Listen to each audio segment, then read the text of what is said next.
Hello everyone, welcome to the channel agricultural studies. मेरा नाम है दिवाकर खत्री और आज इस वीडियो के दौरान हम एग्रोनॉमी सब्जेक्ट के course title introductory agro meteorology and climate change में वेदर हजार्ड्स के अंदर नेक्स्ट टॉपिक के बारे में बात करने वाले हैं, जो कि है फ्रॉस्ट। अब नेक्स्ट टॉपिक कहने से मेरा मतलब ये है कि इस वीडियो से जो पहले का वीडियो था उसके अंदर भी हमने वेदर हजार्ड्स के बारे में भी बात करी थी, लेकिन पिछली वीडियो के अंदर हमने जाना था ड्रॉट के बारे में। ड्रॉट क्या होता है, उसके अलग अलग कौन कौन से टाइप्स होते हैं, या हम देखते हैं कि ड्रॉट के अलग अलग कौन से क्लासिफिकेशंस होते हैं, तो उसके बारे में पिछली वीडियो के अंदर हमने अच्छे से बात करी थी। तो आज इस वीडियो के दौरान हम बात करेंगे फ्रॉस्ट क्या होता है। फ्रॉस्ट यानी पाला पड़ना। आप भी जानते होंगे कि ये पाला पड़ना क्या है, फ्रॉस्ट क्या होता है ना। वैसे भी सर्दियों का सीज़न आने वाला है, तो फ्रॉस्ट क्या होता है और साथ में हम जानने वाले हैं कि फ्रॉस्ट के वजह से हम देख रहे हैं क्रॉप के अंदर किस तरह से डैमेजेस होते हैं, क्रॉप इंजरीज वगैरह क्यों हो जाती हैं। और साथ में क्रॉप हम देखते हैं कि ये जो फ्रॉस्ट है इसके भी दो अलग अलग टाइप्स होते हैं, है ना। हम देखते हैं रेडिएशनल और साथ में एडवेक्टिव। रेडिएशनल एडवेक्टिव फ्रॉस्ट क्या होता है, इसके कुछ यानी कि हम टाइप्स के बारे में बात करेंगे।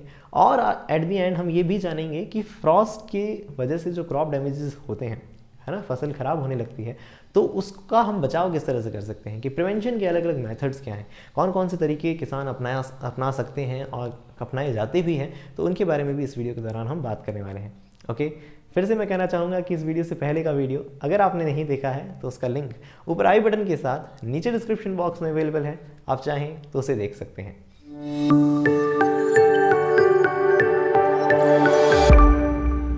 तो चलिए अब हम बात करते हैं कि ये फ्रॉस्ट क्या है या फ्रॉस्ट की डेफिनेशन क्या है, ताकि हम समझ सकें कि फ्रॉस्ट क्यों अकर होता है, इसके पीछे कारण क्या होता है इसके होने पे ना। तो हम देखते हैं Frost is the solid deposition of water vapour.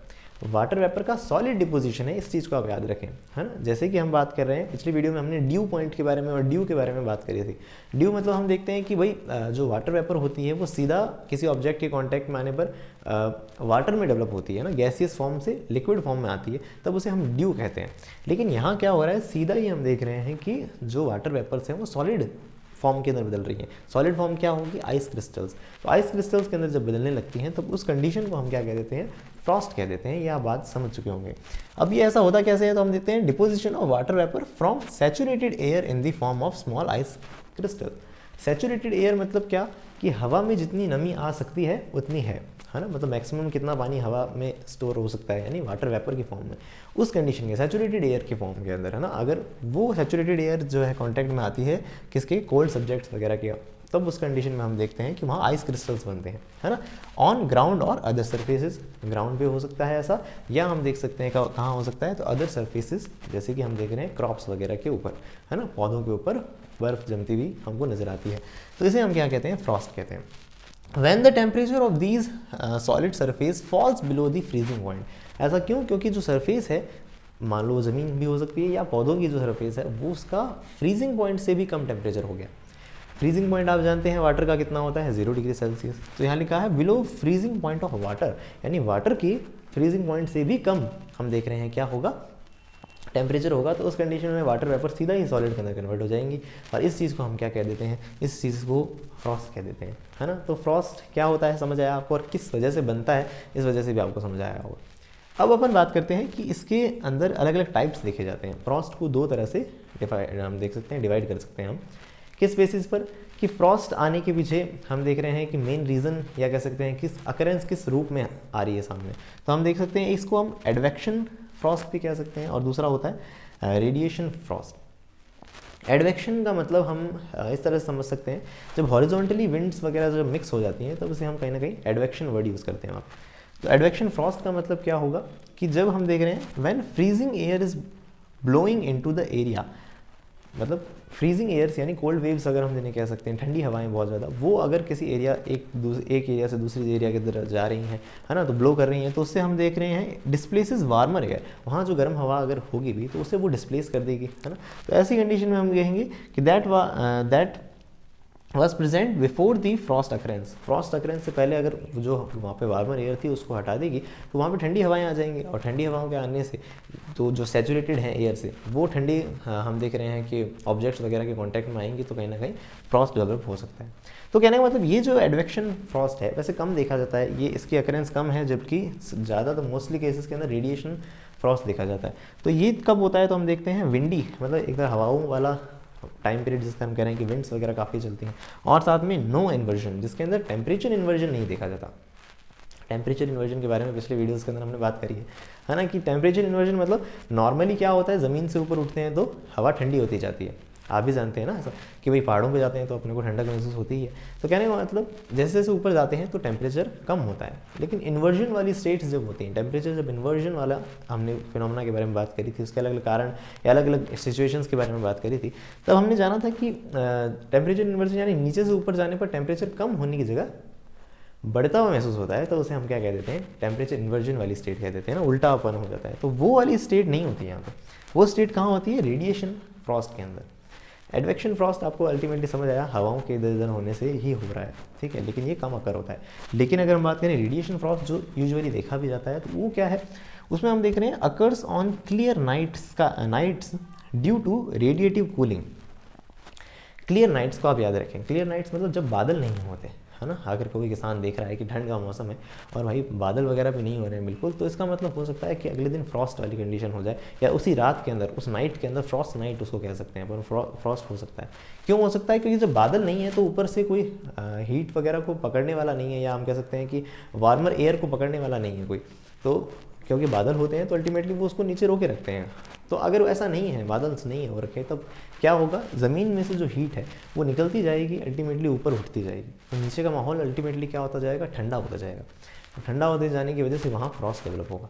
तो इस रेडिएटिव कूलिंग की वजह से जो डेवलप हो रहा है फ्रॉस्ट, उसे हम क्या कह रहे हैं, रेडिएटिव फ्रॉस्ट कह रहे हैं, है ना। तो यहाँ क्या देखते हैं हम, विद टेम्परेचर इन्वर्जन, यहाँ टेम्परेचर इन्वर्जन देखा जाता है, क्योंकि हीट निकल रही है तो नीचे का मामला ठंडा, और हीट को अगर हम ऊपर कंसिडर करें तो फिर उस कंडीशन में टेम्परेचर ऊपर ज़्यादा है। तो कहने का मतलब यहाँ पे टेम्परेचर इन्वर्जन वाली स्टेट देखते हैं हम। Results in formation of ice crystal on the cold subject object वगैरह जो है उसके ऊपर आइस फॉर्म्स हो जाती है। और हम देख रहे हैं ये क्लियर नाइट, इसका एक कैरेक्टरिस्टिक फीचर आप याद रख सकते हैं, ठीक है। और एक पॉइंट आप याद रख सकते हैं कि रेडिएटिव फ्रॉस्ट तब होता है जब हम देखते हैं 0 डिग्री सेल्सियस से कम टेम्परेचर है किसी इलाके में, है ना। तो ऐसे अगर मान लो दिन का टेम्परेचर 0 डिग्री सेल्सियस से कम रहा था, तो इसका मतलब है कि उस वक्त रात में, उसका मतलब इन द सेंस हो सकता है कि उस वक्त रात में फ्रॉस्ट हो सकता है, बल्कि बादल भी क्लियर हैं और हीट निकलने लगेगी, बहुत ज़्यादा ऊपर जाती जाएगी। तो कहने का मतलब ये हुआ, नीचे फ्रॉस्ट वाली कंडीशंस डेवलप हो सकते हैं आगे। और 0 डिग्री से ज़्यादा वाली टेम्परेचर वाला अगर दिन है, अगर तब भी फ्रॉस्ट आ रहा है, तो वहाँ हम एडवेक्शनल फ्रॉस्ट कह सकते हैं। तो फॉर्चुनेटली हम देखते हैं कि ये वाला जो फ्रॉस्ट है, हवाओं को रोक भी नहीं सकते हम, हवाओं को तो मिक्सिंग, है ना, तो लेकिन हम रेडिएशन फ्रॉस्ट में हम अपने कुछ ना कुछ एफर्ट डाल सकते हैं, है ना। तो अच्छा है कि ये फ्रॉस्ट कम यहाँ देखा जाता है, ये वाला फ्रॉस्ट ज़्यादा देखा जाता है। तो उसके बचाव के उपाय भी हैं जो आगे आने वाली स्लाइड के अंदर हम बात करने वाले हैं, ओके। तो चलिए अब हम बात करते हैं कि जो क्रॉप्स के ऊपर डैमेज होता है फ्रॉस्ट की वजह से, वो क्यों होता है, उसका कारण क्या है। यानी हम बात करते हैं डैमेज या लॉस फ्रॉम फ्रॉस्ट के बारे में, है ना। तो हम देखते हैं frost damage to crops results not from cold temperature but mainly from extra cellular ice formation. यानी हम देख रहे हैं कि एक्स्ट्रा सेलुलर आइस फॉर्मेशन की वजह से प्लांट को दिक्कत होती है। कहने का मतलब ये हुआ कि जब टेम्परेचर कम हो गया या आसपास का, तो उससे हम देख रहे हैं कि जो प्लांट के अंदर एक्स्ट्रा सेलुलर का मतलब समझते होंगे आपकी सेल के अंदर जो स्पेस है उसे तो हम इंट्रा सेलुलर कह देते हैं, लेकिन सेल के बाहर का जो स्पेस है जहाँ पे वाटर मॉलिक्यूल्स वगैरह हैं, तो वहाँ पे पानी की हम देखते हैं जो है जमना स्टार्ट हो जाए, यानी आइस क्रिस्टल्स बन जाएं अगर, तो उससे क्या होगा, आइस क्रिस्टल्स हो जाएंगे तो सिर्फ सेल होगी, सेल के अंदर भी पानी तो है ही, प्रोटोप्लाज्म के अंदर वाटर अगर अवेलेबल है तो वो वाटर उसको डिजोल्व करने के लिए बाहर आना चाहेगा कि भाई वहाँ ठंडक बर्फ़ बन गई है, तो उसके अंदर अगर मान लो गर्म या कह सकते हैं कि पानी है ना, तो मतलब आइस से ठंडा ही होगा, गर्म ही होगा, तो वो बाहर आने की कोशिश करेगा, उसे डिसॉल्व करने की कोशिश करेगा।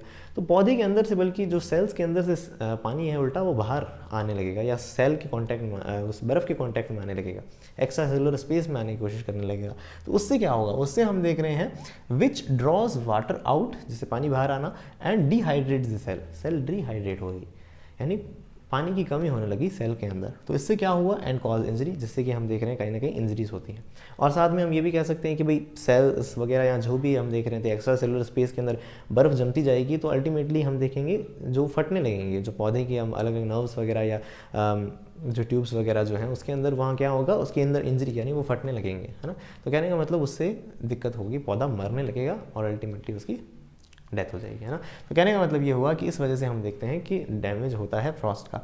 Flowering and pod formation are the most sensitive stages. सबसे ज़्यादा हमारे को दिक्कत कब हो सकती है? फ्लावरिंग और पॉड फॉर्मेशन, मतलब उस दौरान ही हम देखते हैं कि फ्रॉस्ट आता है। तो फ्रॉस्ट भी उसी दौरान आ रहा है जब फ्लावरिंग और पॉड्स फॉर्मेशन हो रहे हैं, तब तो बहुत भयंकर दिक्कत हो गई, क्योंकि फ्लावरिंग से ही जो प्रोडक्ट मिलेंगे वही तो हमारे लिए मेन है, वही दिक्कत कर मतलब वही प्रॉब्लम में आ जाएंगे फिर तो।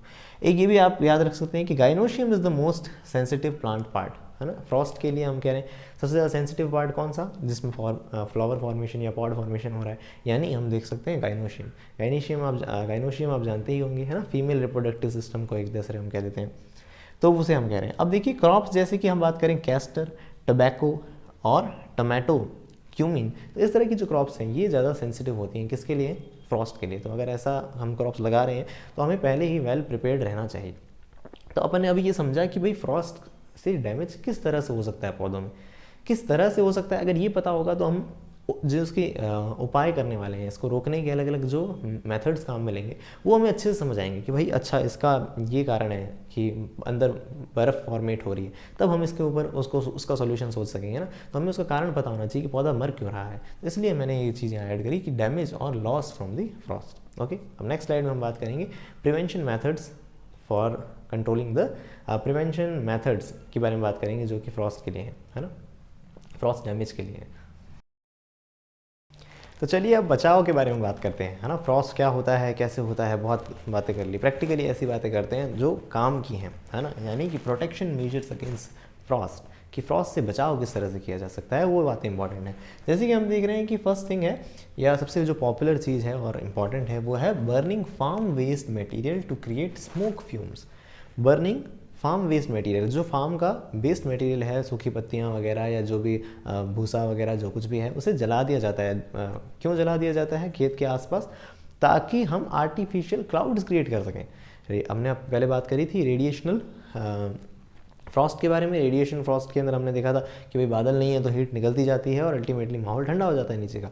तो हम चाहते हैं कि भाई बादल नहीं है तो हम बना देते हैं, ऐसे तो नहीं है कि बढ़िया बढ़िया एकदम जैसे असली बादल होते हैं वैसे तो नहीं बना सकते, लेकिन एक कोशिश कर सकते हैं इस तरह की। हम नीचे अगर आग लगा देंगे इनके अंदर वेस्ट मटेरियल के अंदर, तो उसके जो धुएं हैं वो धुएं से हम देख सकते हैं अल्टीमेटली टेम्परेचर को थोड़ा 1 डिग्री 2 डिग्री सेल्सियस तो बढ़ाया जा ही सकता है, जिससे कि जो फ्रॉस्ट का डैमेज पूरी तरह से नहीं तो कुछ हद तक तो कंट्रोल में किया जा ही सकता है। समझ आ रही है आपको बात? तो इस तरह से ये एक इंपॉर्टेंट पॉइंट है ना। तो to raise the temperature of micro climate of cropped area, cropped area का अगर हम छोटा सा अपने माइक्रो क्लाइमेट के रूप में उसे कंसिडर करें तो उसका टेम्परेचर हम चाहते हैं कि हम बढ़ा दें, है ना, ताकि अल्टीमेटली वहाँ फ्रॉस्ट की दिक्कत कम हो। दूसरा हम देख सकते हैं avoid soil cultivation. Soil cultivation नहीं करना चाहिए। ऐसा नहीं है कि अगर हमें फ्रॉस्ट वाले टाइम के अंदर क्या कह सकते हैं कि जुताई जैसे हम कह रहे हैं अल्टीमेटली जो ज़मीन को पोला कर दे या कह सकते हैं लूज़ कर देगी सॉइल को, ऐसा नहीं करना चाहिए। ऐसा क्यों नहीं करना चाहिए? Because it can create air space in the soil. Soil के अंदर हवा, एयर स्पेस, अल्टीमेटली एयर के स्पेस बन जाएगा। अब एयर का स्पेस होगा लूज, अगर सॉइल होगी तो ज़मीन की जो हीट है अंडरग्राउंड की जो हीट है वो भी अल्टीमेटली सरफेस तक नहीं आ पाएगी।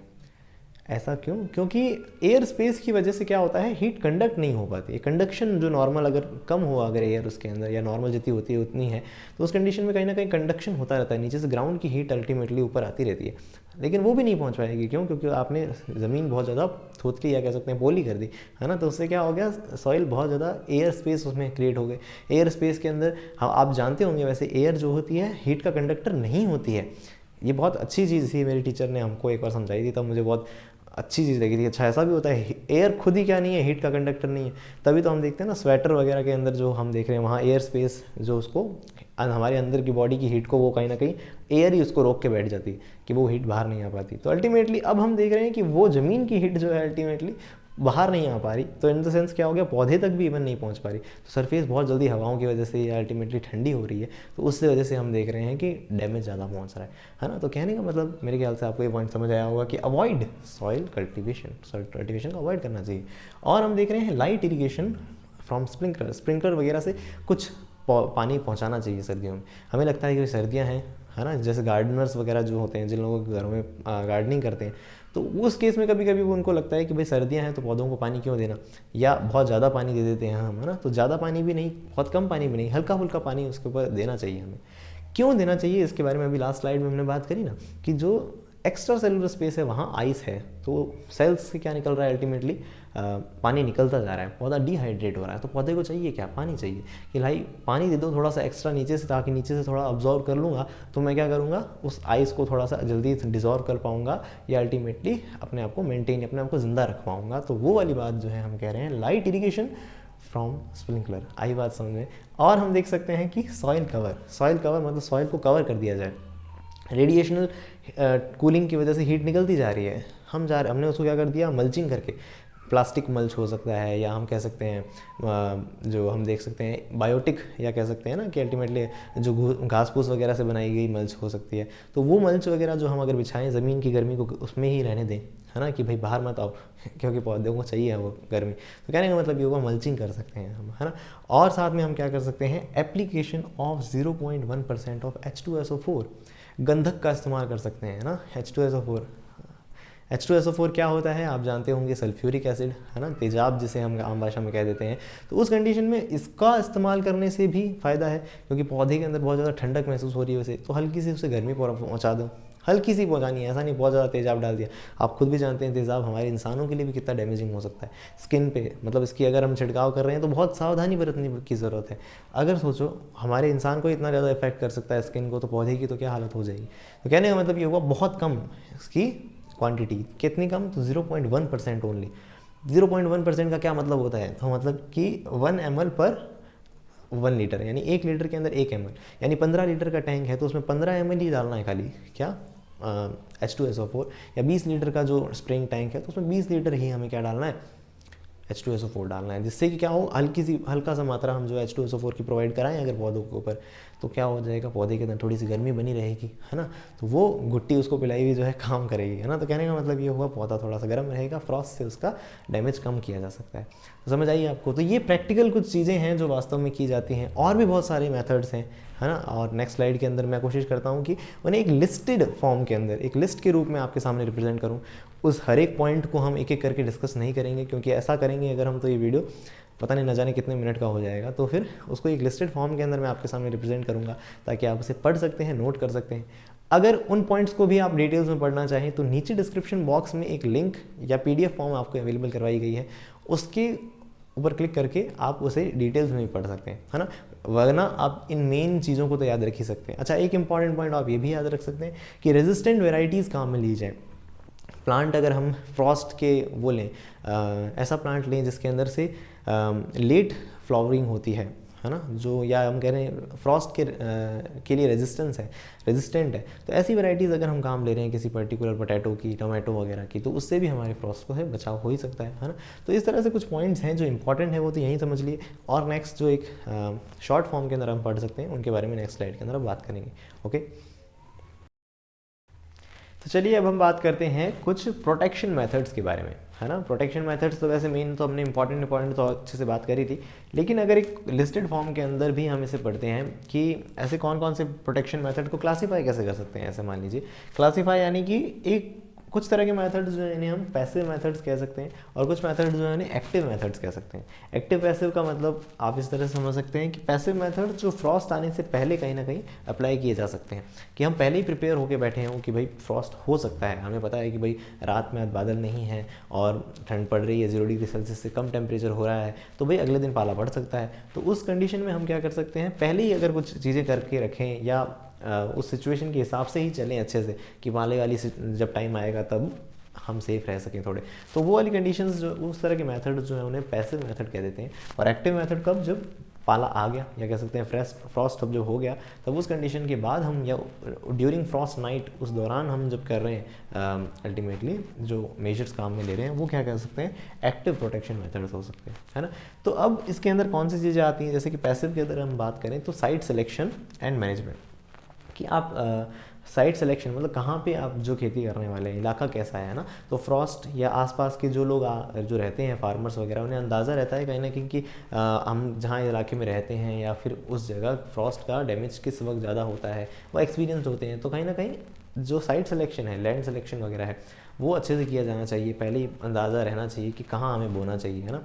स्लोपी लैंड के लिए एक पॉइंट आप याद रख सकते हैं कि अगर मान लीजिए हिली इलाके हैं, तो हम देख रहे हैं अगर कोई इलाका हील से घिरा हुआ है, तो मतलब वहाँ नीचे का जो लॉ एरिया होगा ना, लॉ हम देख सकते हैं स्पॉट्स वगैरह होंगे, तो वहाँ पे आप देखेंगे कि जिस तरह से पानी नीचे लुढ़कता हुआ आता है वैसे ही ठंडी हवाएं भी लुढ़कते हुए नीचे आएंगी, अल्टीमेटली वहाँ फ्रॉस्ट का खतरा ज़्यादा होगा। तो मतलब जो लॉ स्पॉट्स हैं वहाँ पे हमें साइट सिलेक्शन नहीं करना चाहिए, अवॉइड करना चाहिए उसे, है ना। तो कहने का मतलब ये हुआ कि ये इस तरह से साइट सिलेक्शन के बारे में भी हम ध्यान रख सकते हैं कि भाई कहाँ लगाना है कहाँ नहीं, है ना। अगर हम देख रहे हैं कि जो लगाई है सनलाइट्स अच्छे से आ पाएँ इस तरह से जहाँ साइट सिलेक्शन हो, तो कहने का मतलब जगह कौन सी हो तो वो अच्छे से हम सेलेक्ट करें, तो उसको हम पैसिव मेथड के अंदर साइट सिलेक्शन में समझ सकते हैं।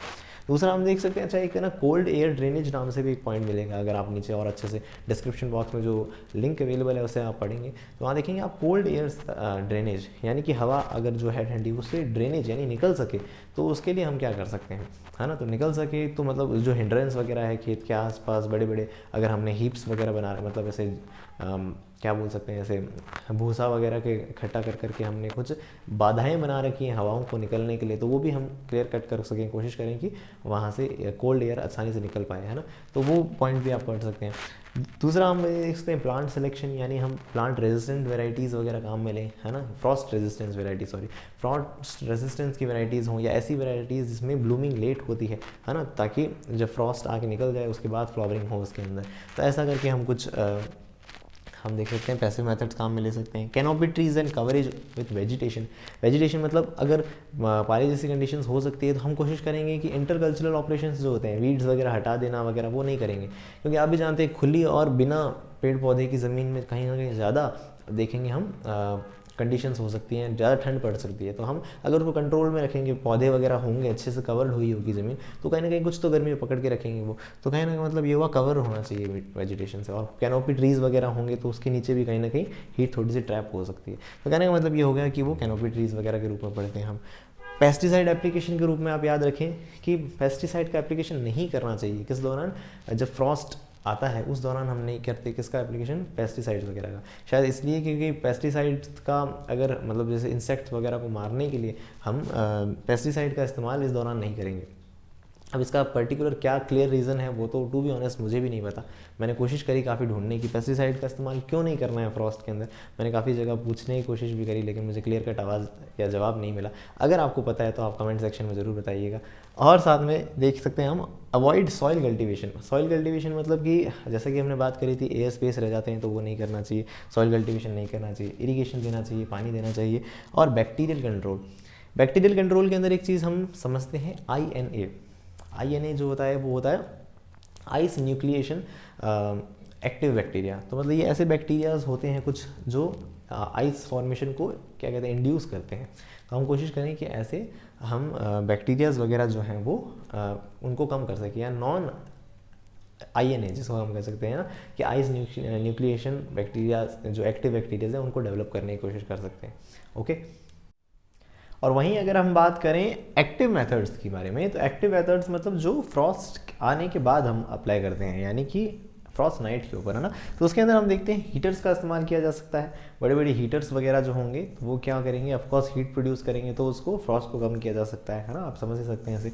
अच्छा, अब ये एक्टिव मेथड्स जो है वो ऑफकोर्स एक्सपेंसिव होते हैं, महंगे होते हैं, है ना। तो अगर हम पैसिव मेथड्स को साथ में या एक्टिव पैसिव मेथड्स दोनों को इंटीग्रेट करके काम में लें तो ज़्यादा बेहतर रिजल्ट्स मिल सकते हैं हमें, है ना, कम पैसे के रूप में, या लागत को बचाने के लिए हम इन तरीकों को तो इस्तेमाल करें ही साथ में, लेकिन फिर भी काम नहीं बना फ्रॉस्ट से, तब हम क्या कर सकते हैं, इस तरह से जो हीटर्स वगैरह हैं, बड़े बड़े मशीनरीज वगैरह लगा सकते हैं। जैसे बड़ी मशीनरी से नाम से समझ सकें आप कि विंड मशीन्स मतलब ऐसी मशीन जो अल्टीमेटली हवा का जो हमने देखा टेम्परेचर इन्वर्जन हो रखा है ना, हीट ऊपर हो रखी है, नीचे ठंडक ज़्यादा है, तो उस हवा को कहीं ना कहीं अल्टीमेटली स्टायर कर दे, अल्टीमेटली मिक्स कर दे, ताकि वो माहौल थोड़ा सही हो सके, उसका फ्रॉस्ट को ठीक किया जा सके या कम किया जा सके उसकी डैमेज, है ना, ऑफकोर्स।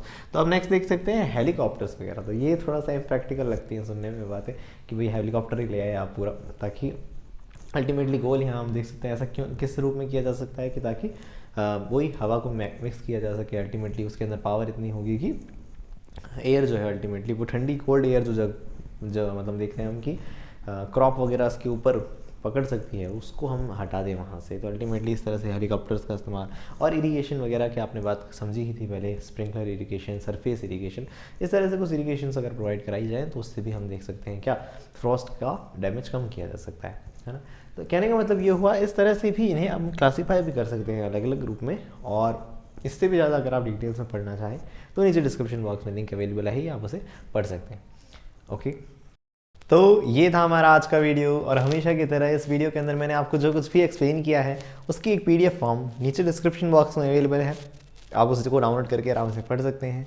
साथ ही जैसा कि मैंने आपको बताया कि इस कोर्स टाइटल के ही और भी जो वीडियोस हैं उसके इस वीडियो से जो पहले मैं अपलोड कर चुका हूं, अगर आपने वो वीडियोस नहीं देखे हैं तो उनके लिंक ऊपर आई बटन के साथ नीचे डिस्क्रिप्शन बॉक्स में अवेलेबल है।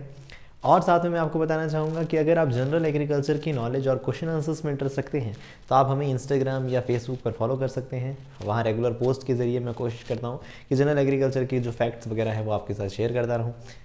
और साथ में मैं आपको कहूँगा कि इस वीडियो को आप लाइक ज़रूर करें, क्योंकि इस वीडियो को लाइक करने से ही इस चैनल की और भी जो वीडियोज़ हैं यूट्यूब आपको रिकमेंड करता रहेगा, तो आप इस वीडियो से और अच्छे से जुड़ सकते हैं। तो इसी तरह की वीडियोज़ के लिए जुड़े रहिएगा एग्रीकल्चरल स्टडीज़ से।